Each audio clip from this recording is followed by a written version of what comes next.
Históricamente hemos sabido, nos han contado, que el Holocausto tuvo 5 millones de víctimas, judíos sobre todo.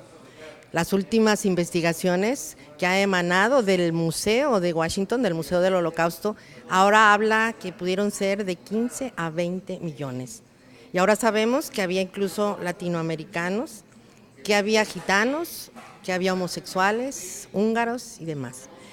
Hay un documento muy reciente, Nos prometieron la gloria, una historia muy conmovedora, una historia muy dura, que habla justamente del Holocausto y que nos remite a nuestra ciudad. Dos jóvenes tapatíos de la familia Collignon, de ascendencia alemana por supuesto, estuvieron y conocieron incluso a Mussolini y a Hitler. Pero bueno, el autor, aquí está con nosotros, Mario Escobar, Nos prometieron la gloria, historiador, y que ahora quisiera preguntarle, bueno, historiador, novelista, real o ficticio, ¿cuál es lo real y cuál es lo ficticio? Bienvenido. Muchas gracias. A ver, muchos datos estrujantes, terribles, de lo que ocurrió con el Holocausto. Y esto nos da una visión diferente, primero porque integra a víctimas latinoamericanas, ¿no? Hubo víctimas latinoamericanas en ese Holocausto del tremendo de Hitler. Pues reconocidas hubo más de 60 víctimas que acabaron en los campos de exterminio, pero eso solo es la punta del iceberg, ¿no? Porque hubo muchísimos que fueron represaliados, encarcelados, les dieron palizas por el simple hecho de ser latinoamericanos. De hecho, una de las cosas que estos dos personajes se van a encontrar al llegar a Alemania en aquel momento es esa persecución sistemática a los estudiantes. Muchos eran estudiantes que iban a aprender el idioma, a acabar su carrera, de todos los países de América Latina, Argentina, Chile, Uruguay, Paraguay, y ellos se van a dar cuenta de esta gran persecución que hay a los latinos, y Eduardo, que era tan decidido, pues va a hablar con Adolf Hitler y le pide que pare ese desenfreno hacia los latinoamericanos, y Hitler dice que sí, que lo van a parar, pero que se metan a las juventudes hitlerianas. Ahí vemos cómo los nazis muchas veces, pues intentaban acaparar todo, incluso a estos estudiantes latinoamericanos también. No, y que además eso nos remite a la historia y que se está viviendo, que son dos latinoamericanos, dos tapatíos, vivían aquí, nacieron incluso aquí en Guadalajara. Ahora, ahora quisiéramos que nos digas tú, porque la historia sirve para algo. Ahora aquí hablas de la indiferencia, hablas de la represión y la enajenación con ciertos personajes que nos guían o que nos lideran, ¿no? En este caso, ¿cómo haces ese puente con lo que estamos viviendo, con personajes como Trump, con personajes que no sabemos qué va a pasar? Bueno, es curioso, ¿no? Cómo, por desgracia, la ciudad un poco está repitiéndose las mismas cosas de aquella sociedad actual, ¿no? Hay un dicho que dice que la historia no se repite, pero rima. O sea, que se parece demasiado en algunas circunstancias. Y es lo que está sucediendo ahora, ¿no?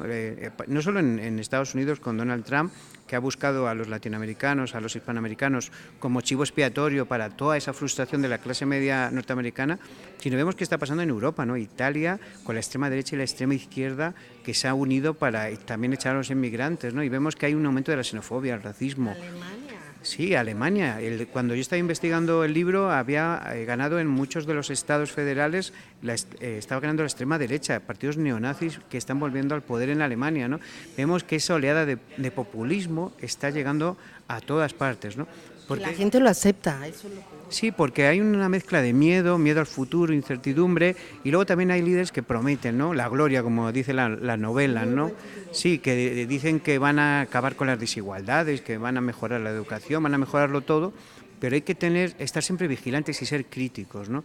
Porque este tipo de populismo lo que hacen es, primero, buscan un chivo expiatorio, puede ser una clase social, puede ser un pueblo, como fue el pueblo judío.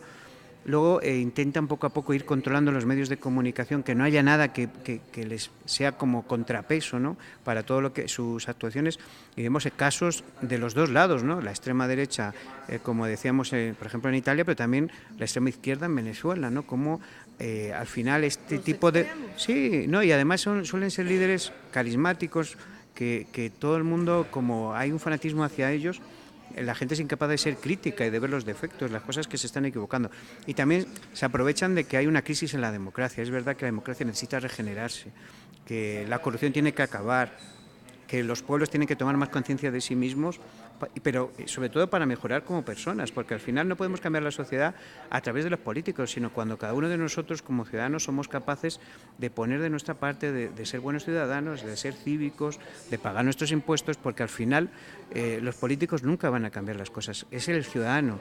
Lo único que pasa con estos grupos es que en vez de cambiar las cosas, al final lo que reparten es miseria, ¿no? Porque convierten los países en un yermo donde nadie invierte y se queda destrozado, ¿no? Y por eso creo que la novela histórica tiene ese reflejo, ¿no? Nos advierte, nos previene. La literatura siempre ha servido para esto, ¿no? Vemos novelas como Adiós a las armas de Hemingway, que fomentó el pacifismo, que lo quemaron, ¿no? Ahí vemos cómo también el totalitarismo odia la cultura, ¿no? Porque es la única que le puede cuestionar. Pero vemos La cabaña del tío Tom, ese libro sirvió más para la abolición de la esclavitud que cualquier discurso de Lincoln. Y muy estrujantes además, yo he leído esas, que las tres y la otra también, Sin novedad en el frente, también hablaba de eso, ¿no? Sí. Mira, ya no tenemos tiempo, pero eso es importante que la gente lo lea, sobre todo eres muy preciso. Hay datos que son reales, la mayoría. Bueno, las historias, bueno, se pueden novelar, pero los datos reales, y eso es muy triste, ¿verdad? Que pase y esperemos que no vuelva a pasar nunca.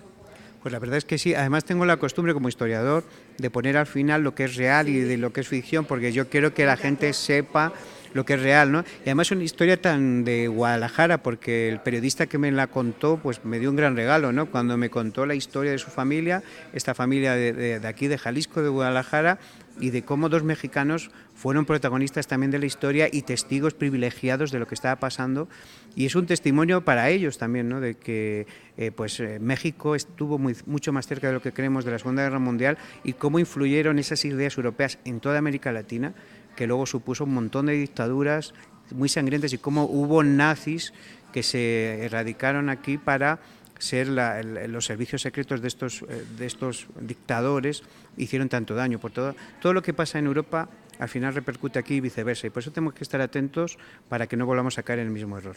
Pues muy bien, y aquí este libro nos prometieron la Gloria Editorial HarperCollins, y bueno, y la familia Collignon, muy conocida aquí en Guadalajara. Si quieren saber más, pues hay que leer este libro. Muchísimas gracias, felicidades.